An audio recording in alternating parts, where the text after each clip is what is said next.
Hi everyone, my name is Madeline Carey. I do alumni relations for the Bryan School of Business and Economics, and we're here today with Ashlee Wagner. She is going to speak with us about salary negotiations, so we're really excited to have you. Do you want to tell us a little bit about yourself? Sure.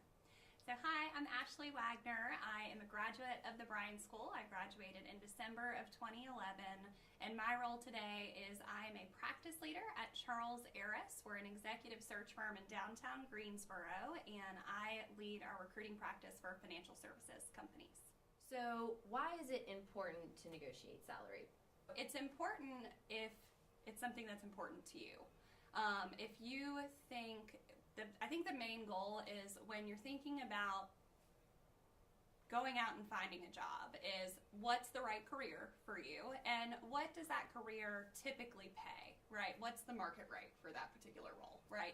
So you need to spend time doing research to figure out what that is. I'm sure that the Bryan School or UNCG or there's just tons of resources out there to really be able to figure out what that is. And whatever your bottom line is per se may be different for different roles. So I think you should try and figure that out going into a job interview or a job process first.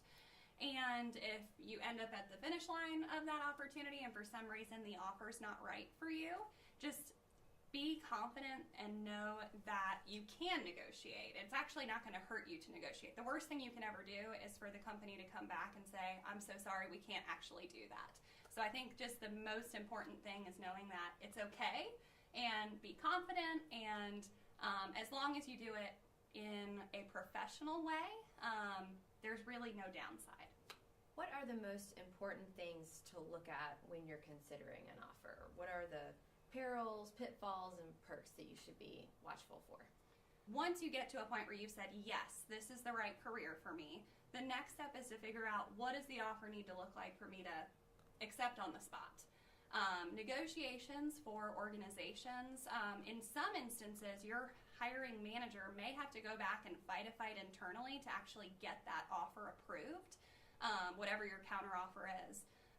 And so because of that, you just want to make sure that you're negotiating in good faith. And so if you go back and if that organization says, yes, I can increase your base salary by $5,000 and I can give you a $5,000 sign-on bonus, that you're ready to sign on the spot.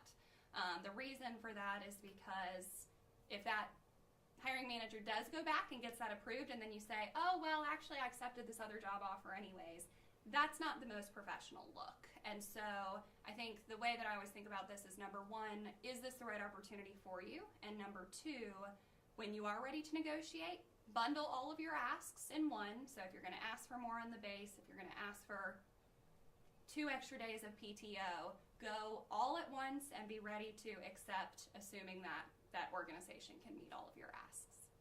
I think it's just all about the way that you ask, as long, again, as you do it in a professional manner and you make sure also that you're being reasonable. I think in today's day and age, again, millennials can get this rap for not being reasonable, for being job hoppers, making sure that you're asking for the right reason. You take whatever data is available to you or whatever data you can find. It may be Glassdoor, it may be compensation studies that you can find online, it may be just research from your friends who have landed in a similar company and what their job offers have looked like. Like, take all of your research and data that's available to you and figure out what is reasonable.